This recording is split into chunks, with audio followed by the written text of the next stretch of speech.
Impact Health Link ta ai Momoka Salam na mayam butaram okchari ngasi Health Link ki khana jagadoriba topic asi Measles and Rubella ni hiramasi gi matang da maruoiba wafam khara thambina ba akhoi gi studio da lengsin duna laibiriba expert asina Dr. Tongjakai Haokip MD AIIMS New Delhi Paediatrician District Hospital Churachandpur ni ahan bada Dr. bu taram okchari Doctor na ahan bada takpi ka se Measles and Rubella se karino haibado Measles and Rubella is a virus na cause to diseases ngakta ni animak se yamna muru eri kari no hata di Measles and Rubella se angang de yamna common yamna thokpa yamna toina thokan ba diseases ani atai tai marakta ani oi bani na hojik ngasi khana nei na bagi topic se kina sum puthok sabani this Measles and Rubella se kamain to ge hata di ahan bada moi je angang hojiki nari ba mi do fever lerakani la hautorakani aduga laikup haidi rashes to tholakani adu tholak pagang natana hojiki rashes thola batung da moi se lok lai ho na ton phunba na hit na mahi taba nataga hojiki mami mitagi pi taba nataga mit ngang sak ngang leiba adugu mojek ta to oigali adu khang natana khoina hojiki Measles and Rubella hojik maru oiri maram si kai haita di India se what prithvi gi pulmo ta haita di hojiki Measles se India da worldwide dead ka Prithvi da hojiki Measles na cause tawraga mi si angang da si base 1/3 of the deaths se India da lei adu man yamna important oi adu khakta natna Rubella se hojiki 1/3 cases haidi but 1/3 of the cases of congenital rubella syndrome haiba syndrome amaju lei ka si se syndrome je Rubella na cause tawbani si se India khakta na Prithvi gi 1/3 of the cases of congenital rubella syndrome haiba India khakta na no tawbe ka moi India da phangi hatare India da lei adu maram odina Measles and Rubella siamna common oibani haitare ka adu hojik Measles size amtang Measles si maram dong tang phajana amtan nei na sika Measles size is a viral disease ka it's a viral disease caused by hojiki karina cause to bonati virus amalai virus ti miming do Rubella virus anatraga Paramyxo virus haina khangnai ko koi as technical term dana adu si gi je kamai thora pono haita di moi aham bada angang je fever ka lai hau tor kani lai hau je numit mari de manga na trek mor ta hapta mu chang buji ai ka fever lai ma tung da moi je fever khakta na to huji aina hairi benga sa gi huji ki rashes lai hau lai ku lok na trek huji ki khurak pa na trek na ton phun ba na mahita ba ka ada mit tangang sangang ba ka aduga mit moi je hekta moi khoina ping ai moi typical moi je mit te je mit tangang sangang gangal le moi Measles se ana khoina moi je ping ai haina ju khangnai ka adu ma le re adu Measles se aham da kamai thor ke hekta di moi je ki aina hariba la haula matung da moi je ki ngasai like ko rashes to aham badu makok te horakani arangak talakani aduga hojiki mai thabak te ne mai nangan dagi ne adu khut ne adu khong ne sum mathak tagi makha da sum lak toine ba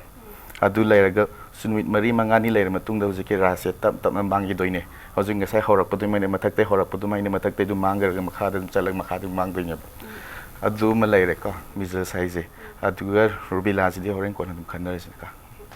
aduga Measles se sisina sat na ba se sida kyam sathina na ba ko Measles size koi na hojiki hoi Measles yam common ore ka Measles sathi ba kamai sathi ge ta di akoi Measles khakta lok lai ho hojiki ina haru symptoms mayam do adu khakta oita di kesu ka hena keno sathi ba khakta na te akoi ne ki rize kari no ita Measles ki complications hai ta re ka Measles nar angang je adu khakta na tan atai te complications mayam zu lak pi kai sabna har ba de hojiki diarrhea thok pi natraga pneumonia zu kum pneumonia hai thaba ke na ba do pneumonia lai bi adu natraga hojiki atai te hojiki brain da yamna serious oiba ma hai ta di brain gi ko infection brain infection hojiki ko brain infection aduga hojiki mai seizure gumba zo lakpe ko Measles tho matungda adune haita di mai complications ne khoine ki rise and it can be serious aham just simple Measles ka to be ja in the end ko ma je si babo ko cause to be haita re and that is why khoine Measles we are scared of Measles ka Rubella haisina hojiki do mai na hojiki viral I say disease caused by virus haita re ka Rubella virus sisu Measles ka hepet chap mane ka sisu we call it German measles natraga hojiki 3 days measles hairaga khangnei hojiki hai dumaina measles ki dumaina hojiki fever laini aduga rashes hojiki laihau laikop tisu lakani chap mana namaju mai body da angang du matak ti ngak tagi kok ti ngak te horaga aduga masada zum makhadum chatharak toini ka adu hek chathabaji moi sigi mai typical characteristic hai jare measles ka kamai khenda bano hai ta disease 3 days kakta oigali ama matam it lasts only for 1 to 3 days ka measles to the hapta muk change ka ado plus ma je numit humni khak natna hojiki mai rubella sididi angang da yamna typical findings hai ta ri moi ngak hoi lymph nodes leiba ka lymph nodes mayam lai adu rubella dadi measles dadi kesu yam chau boite but in case of rubella mai typical characteristic hai ta ri ngak sida moi hojiki lymph nodes da chau galle hojiki fever ne hojiki rash ne aduga hojiki lymph node chau buse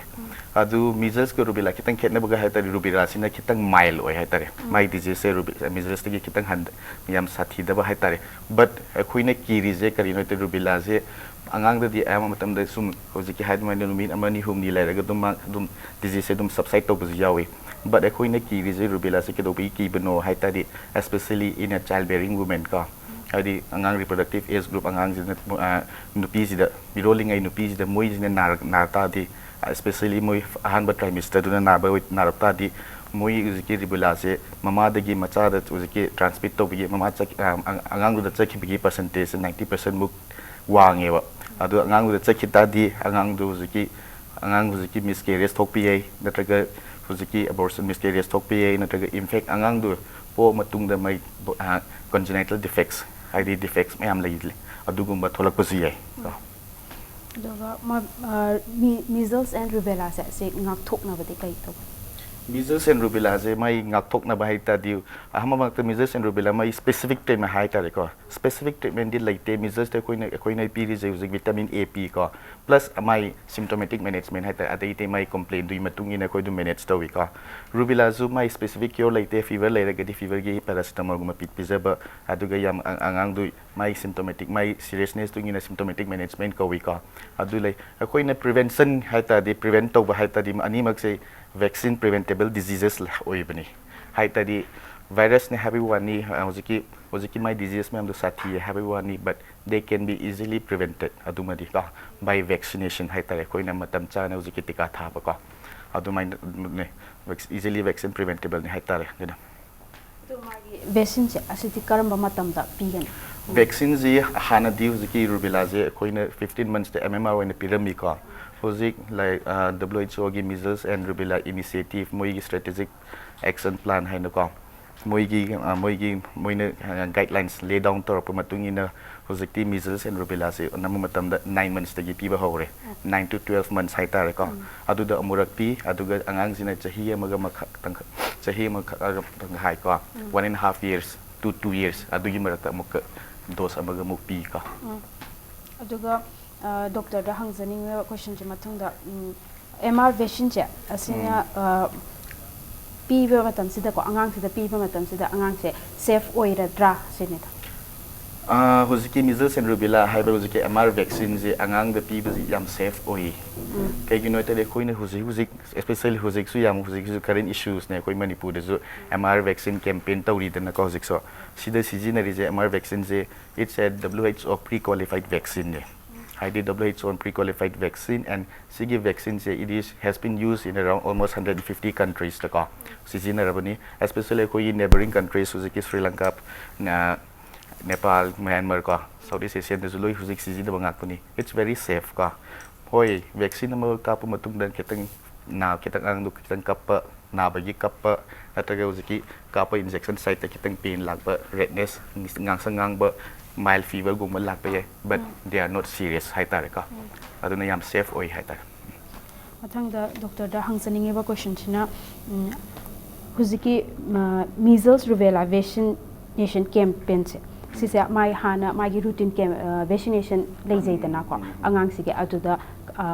measles se kap khraba ko aduduga huzi magi campaign sidati amuka dose se magi se kap kra adudi kamai ta oi sije mayam na sum especially parents sing na moi yam na hangan ba question ni hai tare ka ID hana angang sidi hana measles kap khrabani handak ji campaign sida kap tresu yaradra habani adu ko use ki WHO guidelines matung inadi loi kap ka dabani habani from 9 months to 15 years moi je hanna use ki mai routine immunization ma leijaram gani adu receive toramaji but adu receive tau ta mo use ki vaccine se moi de ju kap ka dabani habani duga mathang da doctor da hangjani ba question china maki routine vaccination se si kap khre aduga adum ma se adum kap kani haina ko ado angang se kai gumba fever gumba na re ba adu ta di adu magi huziki vaccination se kap da kai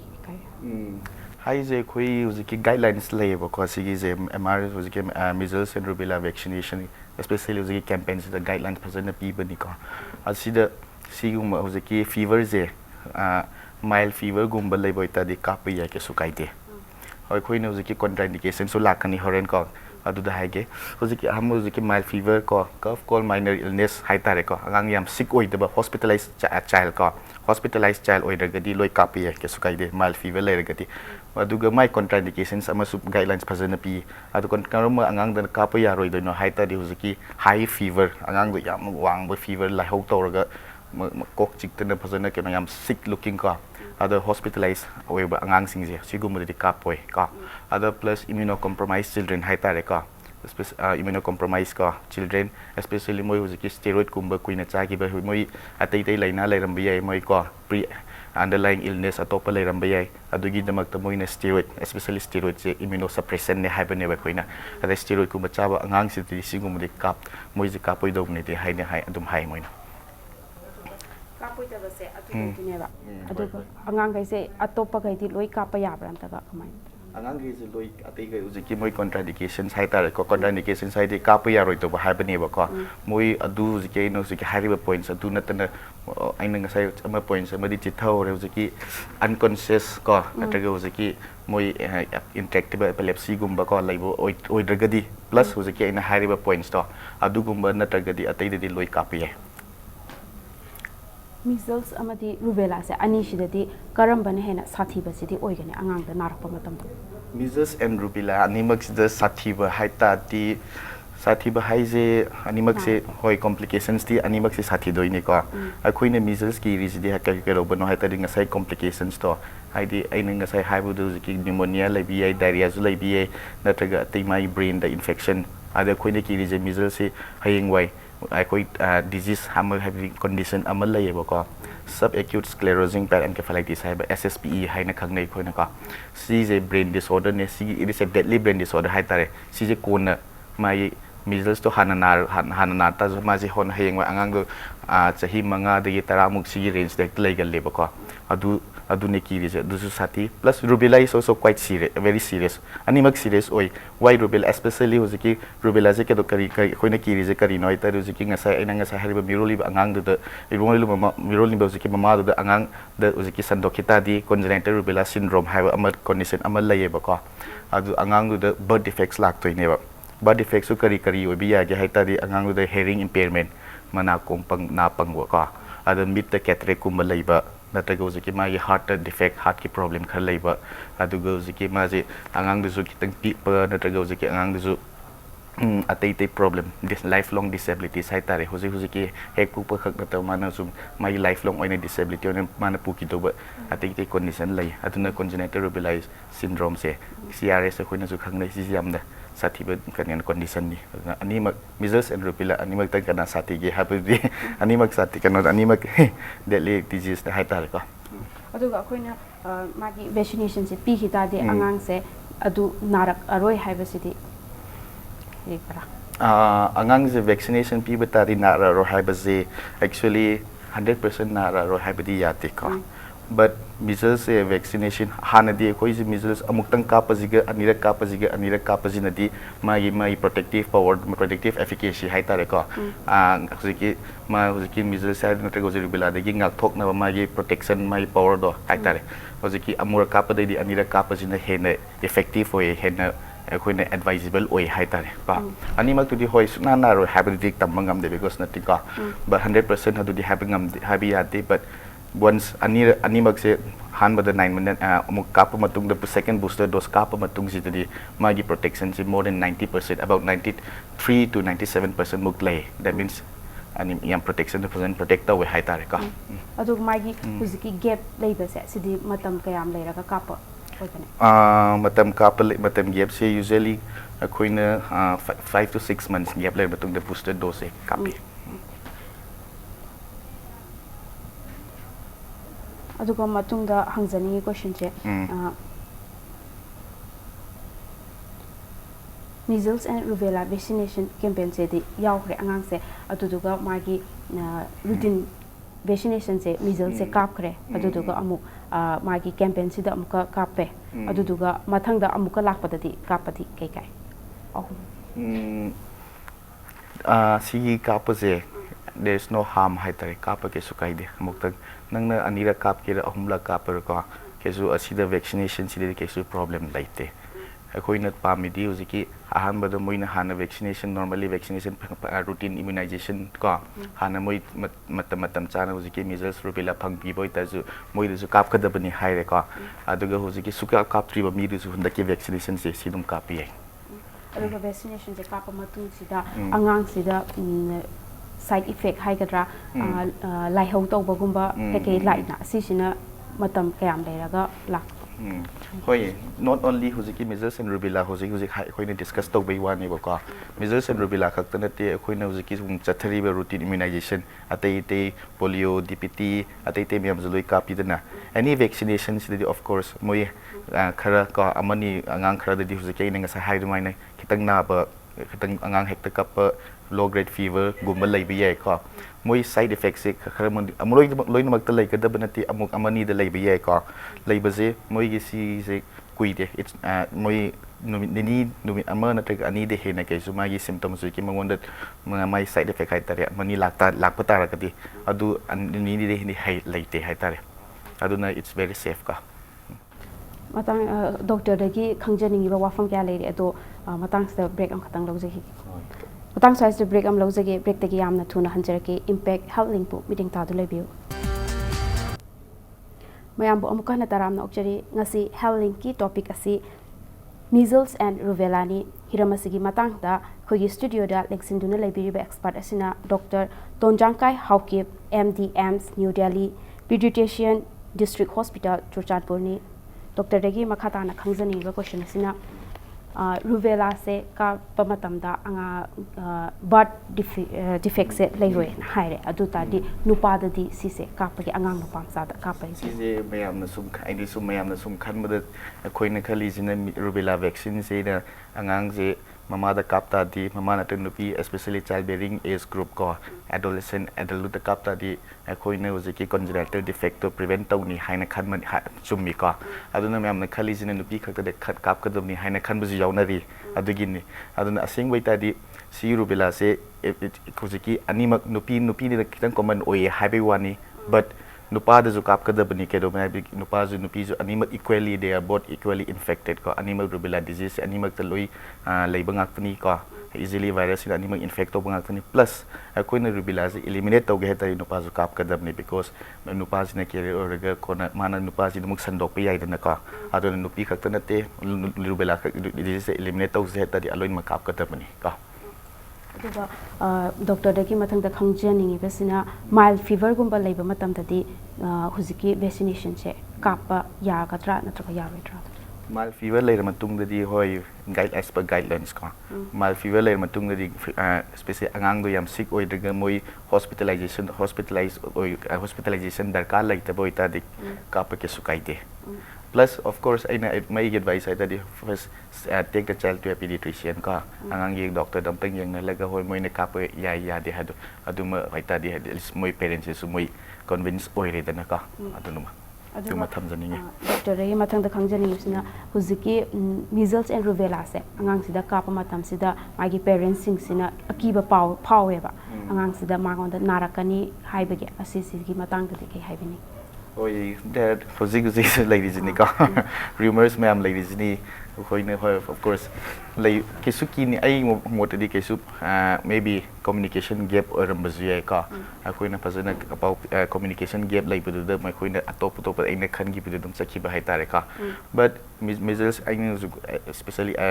I would like to take this opportunity ka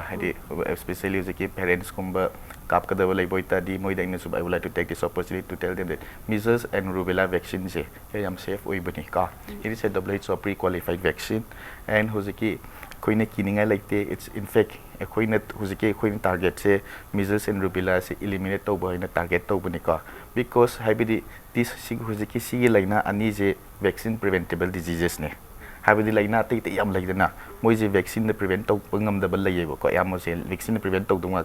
adu vaccine prevent to bad laina lai je koina adu ye vaccine do season hawdadi I think sidi koi mangjaba taroi tra ka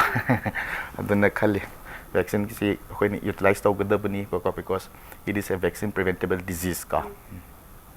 sigi matang sida doctor na mayam da ko khara phasana haibiram haibidi mai se kap thokpasina fai haibado Hoi, this is my view ka not my personal view this is my huziki mayam na guidelines is having mayam da zo kana to bani ka loi kap kada bani ka especially hoi age groups in 9 months to 1 year 15 years hai tare ka moi loi kap thok kada bani hana kapi haina kaput kap ta bazu tawris kumzi loin kap ka silaps hakan la loi kap thoksi hana routine immunization kap krena kap roi habuzu aduzu lali loi kap ka dabani ka plus measles and rubella vaccine se khoina hoziki sumayam na khali ba hoziki si safe oide si yamna danger bani si ki kenom sum rumors mayam lai rise si mayam ge su kininga laite yamna safe oiba vaccine ni hoi angang amani marakta mungka lai ho kitang na ba khopang khet amani lai be adu diloi makta thokpa nate adu yamna easily manageable oiba ngak pani ko ya life threatening ke su lai ba khoppa laite aduna mayam si measles and rubella vaccine and su campaign launch story plus in chat chathari ko si mayam je loi avail tawraga si gi keno je opportunity se lahu ji hai tar ka mayam aduga hoziki doctor da hangjani sina measles se karam haina ma se nare page to habedi mang angang sida haurak pase kamaina haurak habedi kari tawbadagi haurakke habedi measles se kamain haurak ya moi measles se kamain sandok ke haitare ka madai amma ka measles se virus ni huziki droplets habedi ana angang natraga kara no measles na ta di mana khubo natraga hakthi khal matung na sneeze tor matung da huziki measles virus se huziki khoi nose ka natongi manungi me ko sa haiba ka adugo huziki khanau sida moi je recite to haiten moi je laibani ba ka huziki virus huziki nari ba mi amagi haiba ka normal dati lekte ka nari ba mi ri huziki nose mai naton manungi me ko sa khoi na laibam do because hai aduga throat ta ju moi laibani moi na khu ba khorak pa na taga huziki athi khalak pa sneezing tor matung da huziki puthorok pa do moi huziki measles virus in the form of droplets ka macha khudorok pa do adu lai adu huziki moi khudorok pa do moi na huziki infect moi mai surrounding do infect tor pani ka adu infect to ba huziki droplets mayam jing je at least moi je pung ani muk se moi je dum active oir ga lai ba huziki virus yauri ba droplets se adu huziki top na da mi ating no huziki infected surface infected area duga contact lakta de moi easily sandoi plus measles and rubella it's a very contagious disease ka haitari very contagious hai di yam line sandok ba aduna mai sandoi haitari aduga masi se sandok pasida source se launa ga doini ko launa ba se kai hai kani thingba ya bagi sidi haibidi masina measles and rubella se kap ki batara ga di huziki source da launa roi tra haibado measles and more huziki suppose huziki infected person ama laire so infected another but huziki ma vaccine ka pa lat laira bane ba ko ma gi protection do ma di 100% protection nga sa happy do mind 100% protection happening ngam de ba ko but more than 90% protection di my chances of getting huziki my measles na ri mi di gi low ba se my 90% de gi head protection di lai ni so happy ma di na my na ro happy ya de but na ro happy ngam ne ka my protection do wangi ba na ka yam nungai jore doctor measles and rubella se sigi matang da message am katang pipi oi measles and rubella je hoi virus these are vaccine preventable diseases ni ka aduna vaccine preventable diseases ni which can be easily managed ka which can be easily prevented ka yam laina koi na sidi laina ani stegi laina ngak thok ngami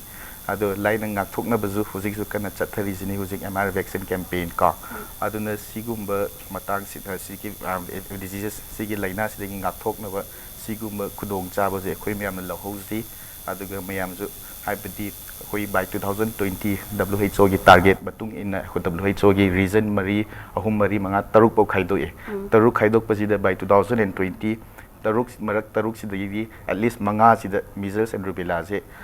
eliminate tawse hanong sigi target laibani ka aduna adugi marak adugi region du da khoi si yauji haina ka han thamjaninge Thagachari doctor gi maman yam laba matang khara kai thokpi dun ngasi measles and rubella gi matang ta kanaraba wafam khara thambi bagi dama doctor bu hana thagachari ngasi gi oina di matang asida healthing loisinjare mathangi chayol da anoba topic ama putuna lakjage ngasi gi damak ta di kainana ba yathang ni jari